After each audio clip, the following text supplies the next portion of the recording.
start this morning with the Ghanaian Times. It talks about a story that broke yesterday. Owusu Bempah freed as supporters storm CID headquarters. A photograph of the police there and some supporters of the man of God there. And also on the front page of the Ghanaian Times, court orders defendant to file appearance. This is in the case Chachu versus Jubilee MV 21. The Ghanaian Daily Graphic also carries the Owusu Bempah story. Police quiz Owusu Bempah over election prophecy. And also Ayariga battles is in court. Economy back on growth path. That's according to the finance minister. And fire service launches home safety campaign in 2 regions. Daily Statesman says doom sought to return in fall in 2017 if Mahama re-elected, MPP warns. And NDC offers all Ghana's gas to China for 19 years. Right, that's what the Daily Statesman says. The BNFT says Tekpe eyes diaspora bonds and we can't remain on the fringes of the oil industry. The BNFT has these stories. The Daily Guide, I'm not Superman to change votes, says EC boss, declares 15.8 million voters. She says she's not a Superman. Okay. Right. And the others are also here. Daily Heritage, Ayariga's case last 8 minutes in court, blames NCCE for his woes. The Business Finder says Energy, World Bank unhappy, demands swift reforms to improve efficiency.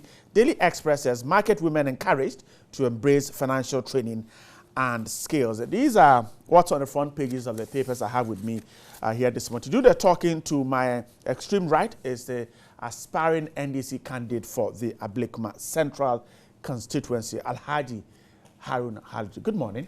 Good morning, guys. And I hope your campaign is doing good. Well, by His grace, we are soldiering on and ensuring that we'll do our part and then we leave the rest to God Almighty to make the decision on our behalf. On December 7th. Grateful for your time. Welcome once again. And then the second vice chairperson of the Convention People's Party, Susan Edouard-Mankwai, also here. Good morning, too.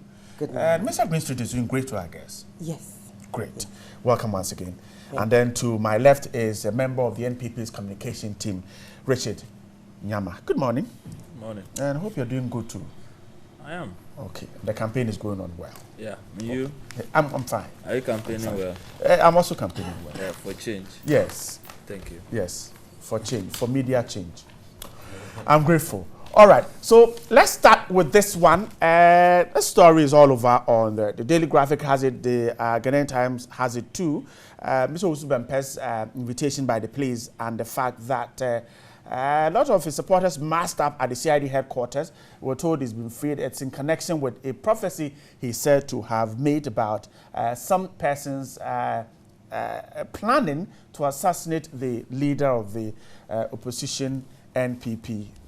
Let me do a quick one from the Ghanaian Times. It says that scores of members of the Glorious Word Ministry International yesterday besieged the CID headquarters to demand the immediate release of their founder and leader, Prophet Isaac Owusu Bempah. We're told that he was invited by the CID for allegedly saying he had a revelation that some people were planning to assassinate Nana Addo Dankwa Akufo-Addo, the NPP party's presidential candidate. The supporters gathered outside and urged the police to release him. We're told eventually the police released him. Richard, let me start with you. Some have suggested that his invitation was not necessary. What do you think? Thank you very much, and good morning to you viewers. Seriously, I'm at a loss as to why he was invited. Yesterday, when I heard it, I was amazed because I think we have more serious things to deal with as a country. Security is not important? Security is, and I think that is why the security agencies should focus on more important security issues than somebody having a prophecy or whatever you may call it. If it came to him in a revelation or in a dream, how is he supposed to explain that to you for you to arrest the person or what?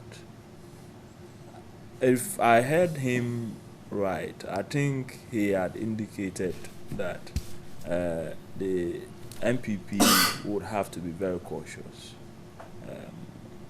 within itself, and that Nana needs to be protected, else something will happen to him. And I think the fact that at a rally, Nana was stoned, okay, speaks volumes. And so for me, at least the MPP has taken some precautionary measures. Obviously, we'll have to beef up security, because if he has had such an instance, next time it could be a gun, for all you know. And so, but also knowing the fact that currently the police have dedicated some security details to them, I think makes or evens issues. For me, where they should be focusing on is increasing vigilance, improving security, and especially looking out for volatile areas, hotspots that you're likely to have some upheavals here and there. We, on our part, obviously would have taken notice of certain places that when we are going, we would have to beef up our security, and that of Nana in particular. The world over, I've had such prophecies and what do we call it, revelations and warnings coming. My difficulty is how you're able to deal with, you may not believe it, okay, but how you're able to deal with these, in quote, spiritual matters through physical interventions. By questioning him and asking him, I seriously am shuddering as to the sort of questions they would have asked him, that what, he should reveal the persons or their identities, or he should help the security to arrest whoever it is. If he did, I'm sure he would have revealed that. If he knew the identities of the people, he would have actually revealed that in his press conference. But even in that case, how would the law have pursued such a person when the person has not been caught involved in any crime? And so for me, we should rather use that as a caution to increase and improve security around all the presidential candidates, and not necessarily Nana alone. Because anything happening to any of them will not bode well for the security of this country. But bringing him in only increases the tension the political atmosphere has, and the police should try as much as possible to step that down. I see. All right, so that's what you think. Alhaji, let me quickly come to you. So Richard is suggesting that, well, the police invitation was unnecessary. Well, Bright, thank you very much. And let me say good morning to our cherished voice and to my colleagues around the table and yourself. Let me also take the opportunity to thank the people of Botchui electoral area and Mambrook electoral area. Yesterday, they've shown me support during my umbrella rallies in the evening, and I'm most grateful to all of them.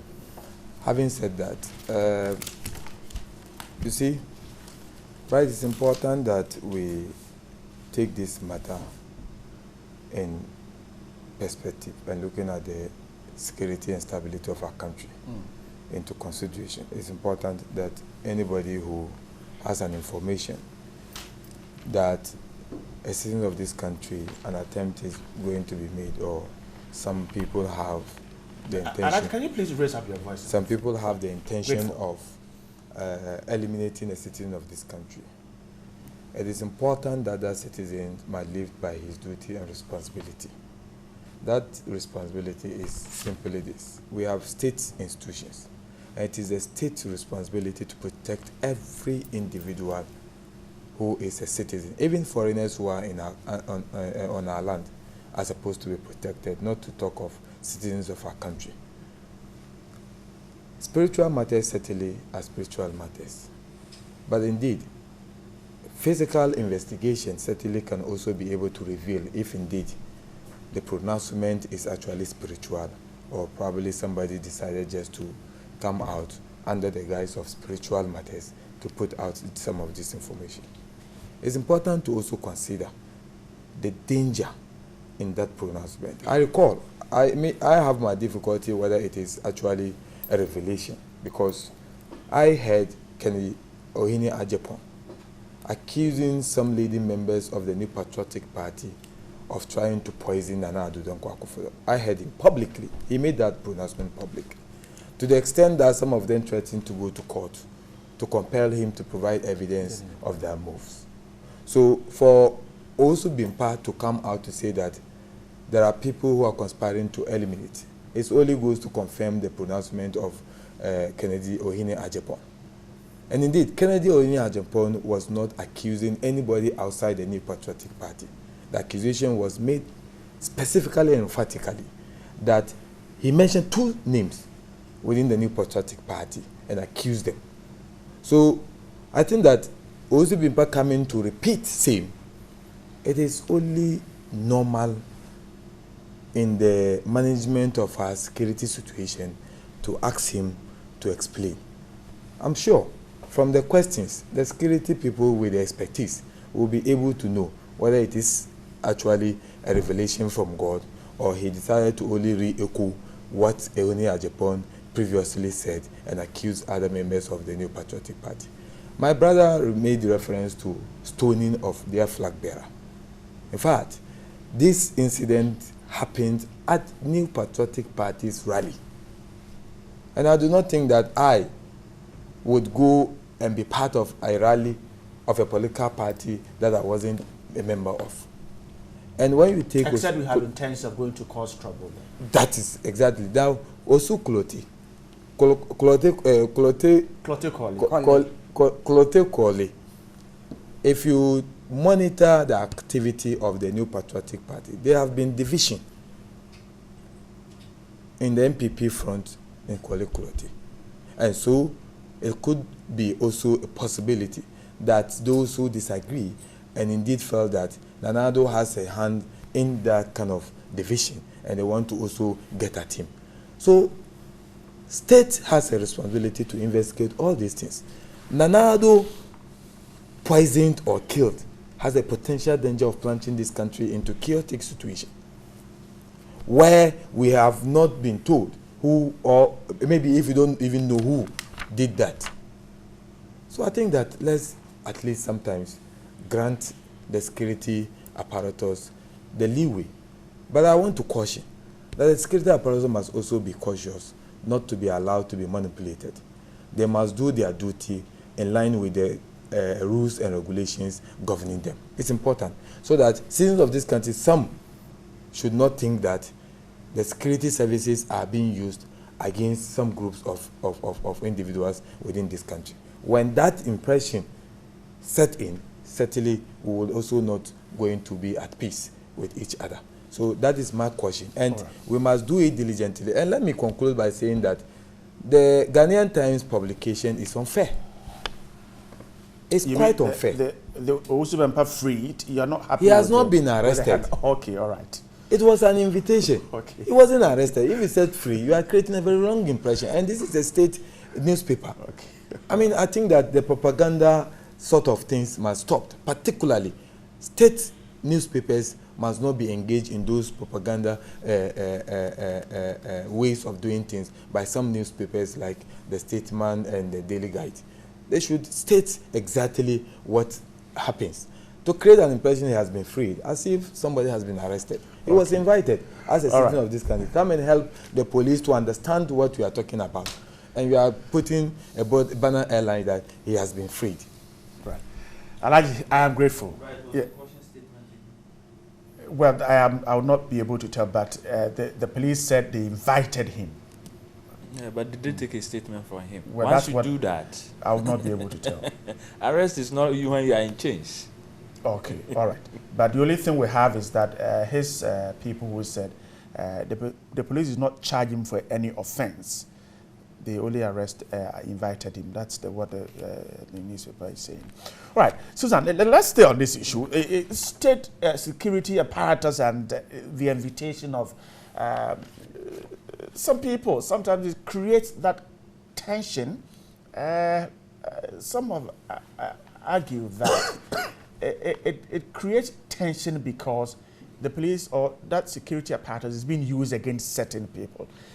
And you find people massing up at these premises asking that they be released. How can we deal with this in the context of what Owusu Bempah yesterday went through? Well, I don't think he went through anything. I mean, just to go before, his lawyer said he was never arrested. Right. It was just an invitation and he's safe and sound. So this is coming from his lawyer, Mr. Yao Boabing Asamoah. So he was not arrested. And I think that the state, the security agencies, you know, when they hear things, especially to do with big personalities like Nanado, it's only right that they would invite the person to say, okay, you said you had a prophecy, maybe, you know, there is something you've heard. Because sometimes our subconsciousness, right, you know, takes over of things that we heard consciously. Sublime messages. For, you know, he's heard some sublime message somewhere and it ended up as a revelation. So there is no big deal to it. I think that if the police had heard that, oh, somebody had a revelation that to kill her, I would only expect that they would invite the person and ask, you know, further questions and probe and see to it that nothing is happening. And that should be the norm. It should be, you know, I don't think that if, you know, any other jurisdiction, a big personality like that, somebody had prophesied that, you know, there were assassins going there were people going to assassinate him, they would have just let it. The police would sit quiet they would not sit quietly. No self-respecting security agency will sit quietly when they hear something like that. Because should something happen, you know, everybody say, but somebody prophesied it. Did you even bother to find out and, you know, whether there was some, you know. So the issue, I mean, I think that was the right thing to do. They invited him, they probably questioned him and, you know, have let him. They'll put some notes down. They may note certain things down and move on. But this issue of the massing up, right. One, he was not arrested. And I mean, some of these things should be done quietly. I don't know. I don't think it was the police that leaked the information. It's probably coming from Owusu Bempah himself or his group of people, and then who threw out that information to the media, you know, and then masked up. And it's a dangerous trend. We're seeing too many of that from political leaders and also from religious leaders. Well, I mean, religion and politics are virtually the same thing. They, you know, but we see too much of that. We saw that with the other man who changes into all sorts Prophet of... Obinim, Dr. Obinim. Yeah, we saw that also. I mean, it almost turned into a riot. They were throwing stones, etc., etc., etc. It's a dangerous trend, and I think that we must find ways and means of nipping it. We don't want the situation where a religious leader in the ilk of David Jones, you know, comes and say, because these people virtually are fanatical. You know, why did they do that? In reading the story, one person said he didn't go for classes because he's a spiritual father. Really? You know, so, I mean, for people to actually stop doing what they're doing, I mean, you can't tell me that, I mean, all of them are unemployed. Well, I probably most of them are unemployed, because if you had gainful employment, you would not leave your office and go and do something as useless as that. Do political parties take advantage of these things and to their advantage? I mean, political parties, yes. I mean, political parties will take advantage of anything that will give them publicity, that will show people that they have support and you know, and make the headlines. I mean, political parties are supposed to be making headlines, are supposed to be in the news all the time, to keep them in the forefront of people's minds. So anything that will give them that kind of coverage, obviously they will take it.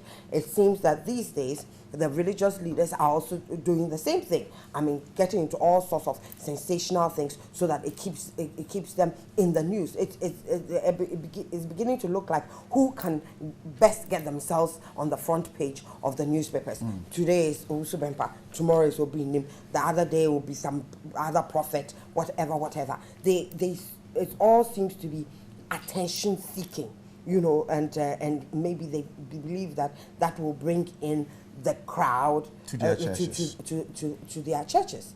But I find that as a people, we seem to be drifting more and more into lawlessness. You know, I mean, where everybody knows that we are as indisciplined as, you know, but it's becoming it's progressively becoming worse day in, day out, where anybody thinks that they can do anything at any time with under the umbrella of democracy. I mean, in the countries that are actually democratic, lawlessness does not prevail. It's the rule of law. People abide by the rules. People do the things that ensure that the society is orderly and civilized. So police invitation is not anything that people should. I don't think so. That's what you're saying. No, because I think that people should understand. He has said that he has seen, or it has been revealed to him that a political leader has been assassinated. It is the norm. Particularly when he didn't mention who revealed it to him. It could be God, or it could be one of the members of the church. Oh, yeah. Or, like I said, sublime messages. I mean, you could have probably heard something, and all of a sudden, it's a revelation from God. Well, we are assuming that he's a man of God. I mean, that is the assumption here, that he's a man of God. And so, if he says something has been revealed to him, we would again assume that it is coming from a man of God, from God himself. Okay. You know. But I think that this kind of dangerous trend, I mean, I don't know whether it's poverty, I don't know what kind of psyche that we have, but we are drifting into the David Jones and David Koresh thing when, you know, we will get there if we don't find ways and means of nipping it in the bud. We would have religious leaders, you know, committing mass suicide or something as ridiculous. Okay, I'm grateful. Right. There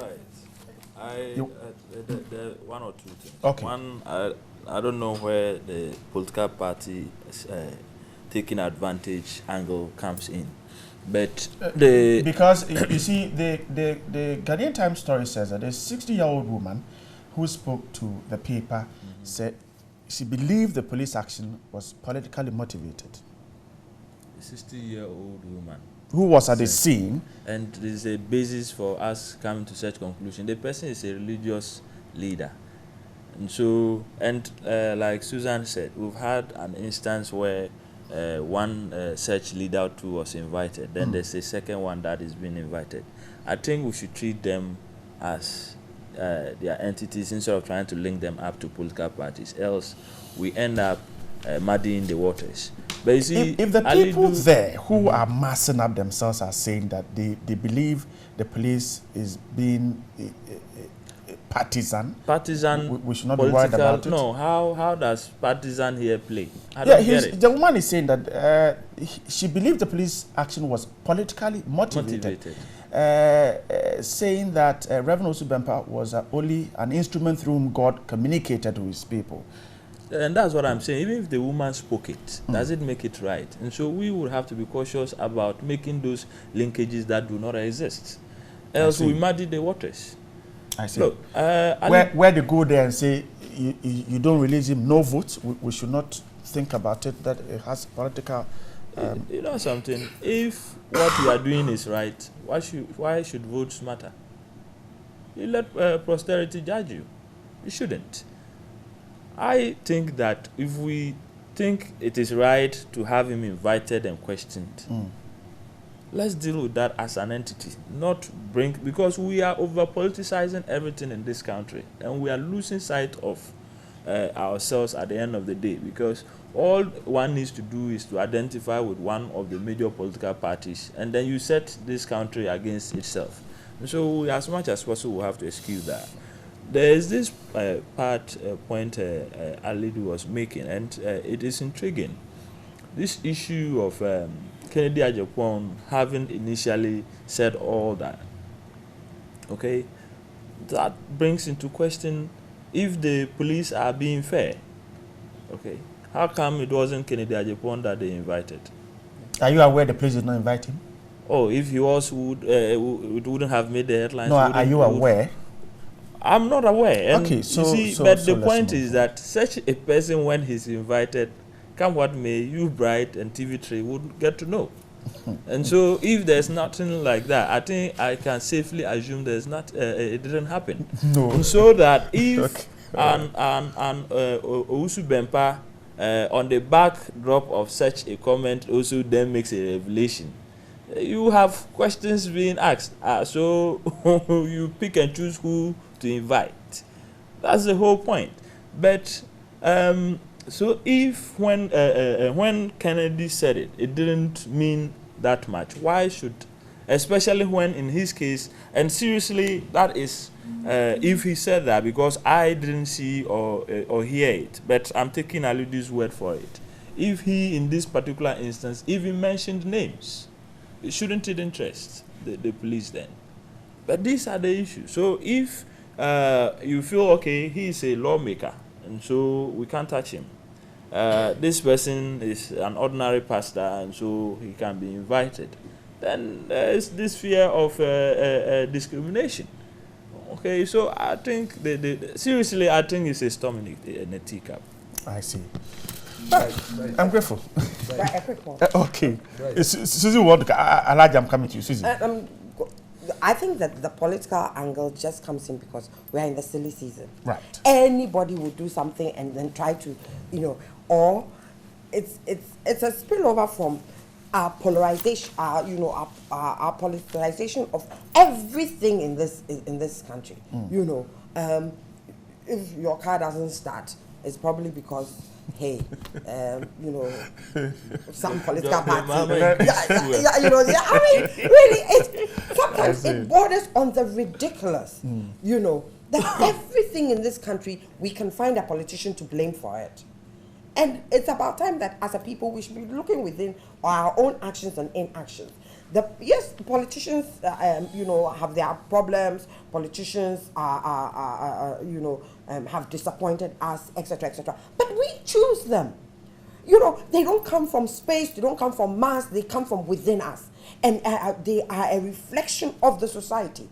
So if our politicians are bad, are deceitful, are thieves, are etc., we should take a look at ourselves. It shows how we are. It shows how we are. Because if we don't want such people, let us not promote them. Okay? If you think that Susan Ramankwa is a thief, she's a this and she's this, and I come to you and I come and campaign and I say everything that sounds so sweet, I'll do this for you, everything, and even give you freebies, and you still think I'm a thief, and you still go ahead to vote for me. Really, what does that say about you?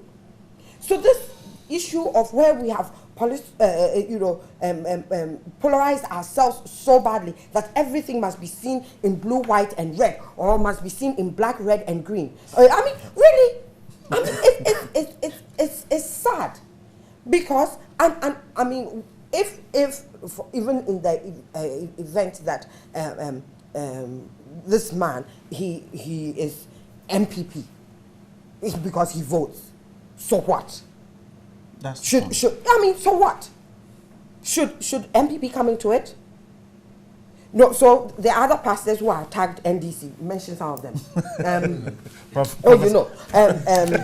Duncan Williams. So all of a sudden, if it had been he who had prophesied, would it have been?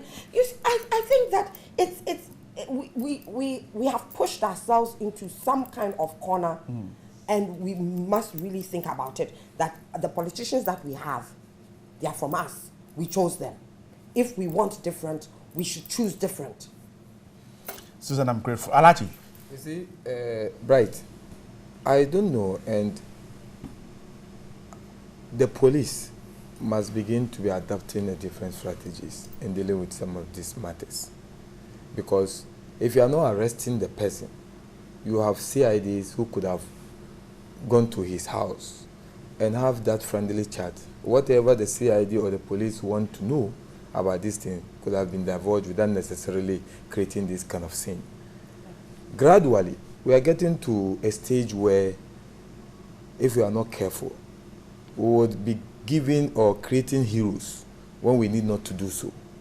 And that is where the problem lies. And I think that the police administration, if you are not arresting the individual and you need to talk to the person and it's a friendly chat, just make an appointment with the person at the comfort of his premises, whether in the church or probably in his house. Speak with the person, inviting him. Once he has followers, in the minds of the followers, they may think that certainly he is being harassed or trying to do things against him. I think that we should change and adopt a different strategy so that we don't needlessly be creating heroes when you need not to actually create them. Now, these partisanship issues that you've asked and then my good brother wanted to dispute. You see, today, even eating has been politicized. Like, people now even identify which food they should buy from which individual. You have situations where we move around and then you speak to somebody, he tells you that, well, okay, I'm with your party, but I wouldn't want to wear your shirt or your T-shirt because other people will see and they will not come. I keep telling people, we are not enemies. You move into people's house and you see an MPP person, once he sees you with an NDC, he's angry, he squeezes his face. So sometimes I engage them. I say, what is it? We are citizens of Ghana first before becoming members of political parties. If for nothing at all, why don't we value our citizenship first so that at least we identify ourselves as Ghanaians? It is not wrong for me to speak to an MPP person or an MPP person coming to speak with me. Sometimes we eat together. So why are the people at the lower level, they will see you and then it's shocking. I'm telling you because I've gone around in some part of my constituency. I met a woman. She walked out of me, Minty. And people around me were like, wow. I say, take it easy. I followed her and held her hand. I said, Mami, Jinao. And I had to speak to her. I said, look, this is the first time you are meeting me. Are you telling me that because you are an MPP man, MPP woman, tomorrow should I see you outside and something is happening to you and I come to you to help you? You say because I'm an NDC man, you don't need that help. You will accept for you to suffer. And the woman just looked at me. This is not between the NDC and the MPP because it seems to be different when it comes to CPP, NPP, CPP, NDC, no, but there are or PPP. Right, MPP, people are taking the politics personal. And they think that, no, once I belong to the MPP and the MPP is not in power, any other political party must not be respected and dignified. They take things personal. All right. Please, it's a contest of ideas. If you have a superior idea and you belong to that political party, spread that message according to what your party is saying. Right. And help your party. I'm grateful for your time. Let's move to the Daily Statesman. This story broke yesterday. Dumsor to return in full in 2017. That's how the Daily Statesman put it. And it talks about the NPP's press conference. And that says that the party has predicted that the crippling power crisis, Dumsor will immediately return after December 7 general elections. If President John Mahama is voted into power, retained in power. Now, I'm trying to find exactly some of the reasons that the party raises. He says that Mr. Boakye-Jaku, who addressed a press conference, says the president promised to resolve Dumsor within his first 4 years in office. He ended up claiming the record for the longest sustained power crisis in our nation's history, 5 straight years of Dumsor. He is also warning that the importation of crude to fire thermal plants and the purchasing of power from Ivory Coast by the government is to supply consistent power to the people in order to win more votes in the upcoming years, suggesting that when the party wins, the NDC won't release money to buy fuel and also buy power from Ivory Coast. He goes on and on and on and talks about others. But Richard is here. Richard, so were you at the press conference? I wasn't, but I'm familiar with. All right. So Dumso to return if Mahama is retained, President Mahama is retained. Right. Let me give you to attempt an overview of what the whole issue is. The government sought a Chinese facility of some $3 billion CDB loan, if you remember. The Chinese initially disbursed some 1 billion of it. After the 1 billion, they walked away because of several reasons, including fall in world crude prices. Because we had actually used our crude, 113,000 barrels per day as the guarantee for that facility. But with the fall in prices of crude, it obviously wasn't that much in terms of value to the Chinese anymore. So they wanted different terms, and they have since moved away. But we already have lost some $30 million in terms of payments to the Chinese of this facility. As you and I are speaking, Mr. Asiedu-Dartey is headed a presidential committee of a sort to renegotiate the terms of this facility to ensure that the other 2 billion comes back to Ghana. And it's simply because government is having balance of payment challenges, sponsoring its budget. And so Mr. Asiedu-Dartey is headed this group, and they're doing this. And you know how much we're paying them to do this? $6 million US. It's headed by Asiedu-Dartey and assisted by Ato Forsen. Now, this group put up a memorandum, and which the cabinet of the Republic actually considered. And in that, all our gas resources from the Atwabo plant is to be given to the Chinese over the next 19 years. All our gas? Yes, starting from 2018. No, you should see. You should read the cabinet memo before you laugh at it, because so you have information to that that cabinet has a memo to that. I'm saying it's a cabinet memo. Okay. So the deputy power minister's assertion that there is nothing like that does not conflict what you're saying. The deputy minister of power is, excuse me to say, he's not telling Ghanaians the truth. Okay. Because there is a cabinet memo to that effect. That okay. All our gas resources should go to China for 19 years. Yes. Okay. We are mortgaging the gas for 19 years. We are giving it to them to get the CDB loan for that period. And this is the truth of it. Okay, now, I'm asking you this because the deputy minister of power says, well, he sat in cabinet, and that Ghana doesn't even have the infrastructure to compress this gas to give it to China. So he was wondering where this piece of information is coming from.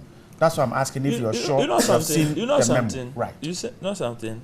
Usually when these things come, they'll be denied. Okay. At the appropriate time, you will get the memo. Okay. The memo will come. Don't worry about it. Right. These things don't worry me. At the appropriate time, you will have a copy of the memo, and then you decide for yourself whether it is or not. But currently, let them come and say it's not true. The minister, yes, let them. Yes, and that is, you see, when it happens, and then the memo is given to everybody, then they would have exposed whoever it is that is saying it's not true. But when you come and say it and it's like, okay, produce it, would are they giving you a reaction? What are you producing? Let them say it's not true. Then we'll give it out, and everybody will see where we are. So you but have saying the memo? that I have had a look at it, and I'm saying that for the 19 years, and I know what the cabinet memo looks like because I've had a few of them. I've had a few leaked to me. So please, is happening. For 19 years, we are giving this away. Now, if a Tuabo gas plant is supposed to be powering some thermal plants, okay, all those gas projects we are bringing up are supposed to be powered through that, and you are giving it away, and it's starting in 2018. Obviously, you are going back to doom. So that is where this whole story from the statesman comes from. But you know something, I think the desperation with which government is seeking funds to balance its budget must be seriously reconsidered, because the way we are going, we are sinking the future of this country, especially of the youth, just to be able to put up one or two infrastructure projects, which would not last the time and would not actually be able to regenerate the capital that is needed to pay back the loans we are seeking. How do you mean? The roads, the schools, they won't regenerate the capital? Is that what you're saying? Our roads, if anything, will consume all the money we are getting, because they break down, and somehow even repairing them is a problem, and it will cost us more. We end up letting the road break down and get damaged, and we would go and take a further facility to come and do it all over again and all that. We have a very bad sense of maintenance, and so it ends up costing us more. But you see, there is the need for us to manage our natural resources well. Because we have oil and gas, or we've discovered oil and gas, does not mean that we should expend all those resources within the shortest possible time in order to build castles in the air. Because these same Chinese, of the 120,000 barrels that we had estimated to get earlier, we signed this thing, giving them 13,000. And God being so wonderful. You are saying that Ghana has signed it. The CDB loan facility, I'm saying that the agreement was 13,000 barrels a day. Okay. This has changed. The Chinese walked away from it because oil prices sank. I'm not making up the story. All right. And so, if God saved us seriously by getting the Chinese to walk away, and we are now looking at another facility, and mind you, the gas sector is more stable in terms of oil prices than the crude oil. They find Atuahoe and Atufosin find this as a safer way of convincing the Chinese, and the Chinese are coming on board. And you start at the cabinet level. There is even an addendum to that. I'm saying at the appropriate time, you get all those documents. Well, I know, but I think that since you don't have that document, I think you can say that there are allegations you have, because the deputy minister has denied what you're talking about. I'm not alleging. I'm saying that I have seen the thing. But you don't have the evidence now. No, I wouldn't give it to you now, because I would want them to dispute it and disprove it and all that. And then, yes, hold on. And I'm saying, yes. So this matter will keep coming up. At the appropriate time, you will be given. I'm grateful. So because of that, we are giving our gas resources to the Chinese for 19 years. The NPP says Dumso returns in 2017, either in December 2016 or 2017 January. I like it. This Dumso is back anyway. Oh, it's back? Okay. This cabinet meeting, you have information on it, and have you also seen the memo that is giving Ghana's gas resources to China for 19 years? Right. I am not a minister of state, neither am I a deputy minister of state. I don't sit in cabinet. The gentleman, the deputy minister, has disputed it. My brother is saying that he wants to get the denial, and I will put out the memo. And I wonder who he wants, who is much more authoritative in terms of denial, to make a statement before he put it out. The Deputy Minister of Finance has denied. If indeed he has a memo that says that, it is actually, the burden of proof is actually on him. to produce that memo and to prove to viewers this morning that the deputy minister had lied to them.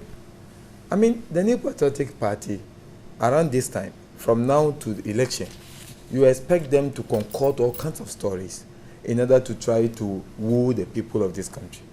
They still believe in their minds citizens of this country are gullible. That is what they think. And that is why they will continue to lose.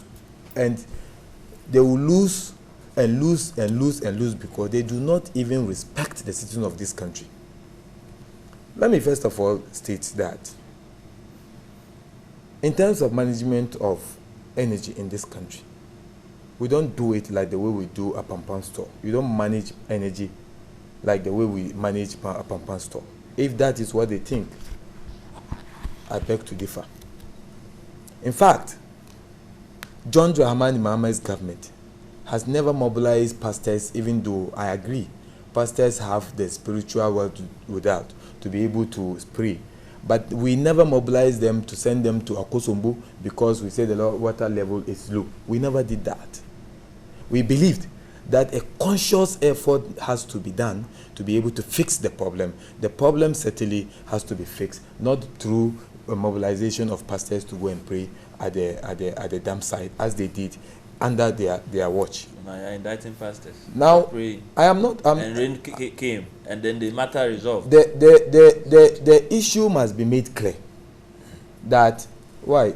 When we were leaving power, there was no. The when we were leaving power moderator- in 2008, When, there was no. when you were speaking, I There was was no sitting division. here, and I wasn't happy with what you are saying. But at least I respect you Okay. I'll leave and you to respected add the this viewers, to- so that at least go you air your views, and then I can have my turn, and that will make at least the debate a bit decent. Now listen, the MPP believes, and I'm sure they are struggling with their campaign. Are they telling us that John Dramani Mahama should not be voted for, Because Dumso will return. and that Yes. Ghanaians should vote for who? Seriously, I can't believe you just said No, that. I'm asking. Ghana Ghanaians should should vote for Green who? Street. Okay, all right. Is the MPP talking, oh, not Green Street talking? Yes, but So the MPP is saying that Ghanaians should vote for who? We are talking about the man who is saying that he will be voted on September 7th, when the election is supposed to be December 7th. And this man could not even, just a date. He says September 7th. And you are saying we should entrust the destiny of this country in his hands. Alhaji, Why? will Dumso Are we not return seeing for what when is happening in Nigeria? Mr. Mahama is retained? What's happening? You've not heard Aisha, the wife of Buhari on BBC. You didn't hear it. Alhaji. When Buhari's wife is saying that the man does not have the capacity to be able to lead the people of Nigeria. The people of Nigeria cry for change. Today they are worse off than what was happening under Are you Goodluck serious? Jonathan. Alhaji. Why, Aisha? I said the wife of Buhari. But that is the Didn't wife you of hear Buhari, her? so what has that got to do with Why that? they kill to buy fuel and carry their generators to the pump site? Haven't you watched What has that got to do Please, with us here? please listen. That's what I'm saying. That Your are they time calling is for change? And who is the alternative? We should change your Mahama and bring who? Why is your Mahama going to be there forever? Not forever. Seriously, But Susan, even- you allow Alhaji to wrap up because time is running out. Alhaji, I think the issue here is that the MPP is suggesting that because we are giving our gas resources to China, because we wouldn't have the money to continue to buy crude oil, okay, because we won't have the money to purchase power from Ivory Coast, next year we'll run into Dumso. Your government is doing that because it is an election year, and that as soon as you are retained, you stop and then Dumso is back. that is the a argument. palpable force. Okay. And it's a complete Alhaji, it's concoction okay. I of need their to speak own to Susan now. mind, and thinking that people are gullible and they will actually fall All to right. this kind of I am lies. grateful, Alhaji, for your time. Susan, so let's stay in here. The NPP's concerns are that the giving of the gas resources and the fact that it's an election, the government is struggling to get money to buy fuel and also purchase power from Ivory Coast. As soon as Mr. Mahama is retained, NPP says he will stop and then we'll go back to Dumso. For my mind, any government, be it MPP, NDC, CPP, comes into power we will have problems with the energy sector because the problem has not been resolved and solved. You understand? We owe Nigeria gas. you know, over 100 million. Even the United States owe. Let me finish. Even America. So yes, but we owe, and you know, it's a debt that seems to be continuously rising, and we are not clear. So any government that will come will have certain problems in the energy sector. And then, of course, you can't wave a magic wand and all of a sudden you have so much excess that if plants have to shut down, you know, for repairs, you will not have shortages and blackouts. So, for my mind, we have created such a monster that it will take a while to solve. A certain creativity of thinking, a certain persistence, a certain, you know, how would I put it, austerity to ensure that that we solve it. It will take a while. I don't think it has been fixed in all the band-aid things that we have done presently. We you know, we are enjoying some respite, but even in the last 2 weeks, we have seen, you know, a version of the doom saw. You know, I mean, I've had life off for you know, a couple of hours. Apart from last weekend's own that was announced that they were, you know, it was a deliberate one. We've seen all these outages, you know, and so we know that the doom saw is not something that has totally resolved. And any government that comes in 2017 will have problems. Look, the issue about the Chinese thing, I mean, I cannot prove it, but African leaders, we have a bad reputation for mortgaging our natural resources, and the Chinese are buying up natural resources anywhere and everywhere that they can find, especially in Africa. You know, so it's not a far-fetched story. And we have seen it with governments all the time where they have mortgaged our future with, you know, for present gain. We've done it with our gold. We did it with our oil. So is it surprising if we're going to do it with our gas? Because we seem to be a people who get experience without learning the lessons. Well, we would hope that it is not true, but it will not come as a surprise to me if it is true. And I think that we you know, that is why if we you know, people hear the story, they're not going to doubt it. Because of our past record. Because of our past record. I mean, this is something that we do all the time. We want change. We want change from the thinking of such leaders. We want a different kind of leaders. For my mind, MPP and NDC are the same. They are no different from, you know, it's just a matter of color change. But the basic thinking is the same. And we've seen it with both of them mortgaging our natural resources out. So the change that we want a change that will actually be a difference in this country. So if somebody says change from what? You wonder, but it's, you know, and what do you know what it reminds me of when Rollins said that hand over power to whom, but eventually it did happen. Right. We have to realize that you know, power is transient. Okay. It will not be there forever. You know, it's something that will happen. Okay. If you know, it will happen. John Mahama will go. Green Street will come. Is the next president of not after his second. Right. All right. Right. Just a minute. Okay, 10 seconds. I'm wrapping up. Richard, 10 you remember seconds. when Dr. Bawumia talked about rationalization of the public sector and freeze on employment? These same people who are speaking today, what was their response? It's not true. It's not going to happen. It's never true. Today, it's on the front pages, and nobody is discussing that. When it comes to the issue of integrity, the Deputy Communication Minister says I'm saying that there is not going to be net freeze is something that is a policy that Dr. Barredu of blessed memory. Oh, so now it's Barredu that brought it. Yes, that's when what the MPP the was mentioning it or brought about. as at then, you didn't remember that Baredu did. Now, and your argument was that there was nothing like that. He said it's now a policy that has been there since. Hold on. Baredu brought about a policy rationalization of the public sector, waiting for 2017 to do it. And that document, hold on, the policy has been running year after year. Right. Look, excuse me, we are not stupid.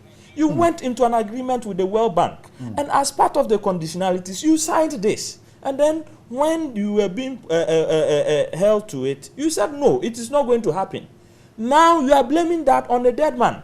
For goodness sake, I'm saying that this issue about, so the NPP just sat down and dreamed of 19 years Richard, he actually brought the letter here, which I think your rep at that time, a letter saying that what? That we went into an freeze. It's a policy. NPP had no negotiations with the IMF whatsoever. Actually, we broke links with the IMF.